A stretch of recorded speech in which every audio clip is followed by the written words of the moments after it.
Hello, Banpur town পূজা সমিতির পক্ষ থেকে মন্দিরে আগত সকল ভক্তবৃন্দের উদ্দেশ্যে জানানো হচ্ছে, যারা যারা পুজো দিয়ে দিয়েছে তারা দুর্গা মণ্ডপের সামনেটা খালি করে একটু নিচের দিকে চলে আসো।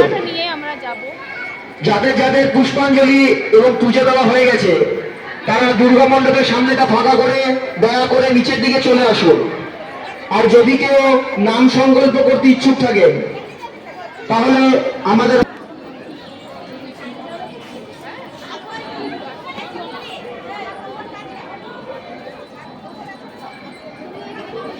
বানপুর টাউন পূজা সমিতির পক্ষ থেকে মন্দিরে আগত সকল ভক্তবৃন্দের কাছে আমাদের অনুরোধ, আপনারা যারা পুষ্পাঞ্জলি দিয়ে দিয়েছেন তারা দয়া করে দুর্গা মণ্ডপের উপর থেকে নিচে নেমে এসে আমাদের টিনের শেডের এখানে দাঁড়ান। এখানে চেয়ারের ব্যবস্থা করা আছে এবং যারা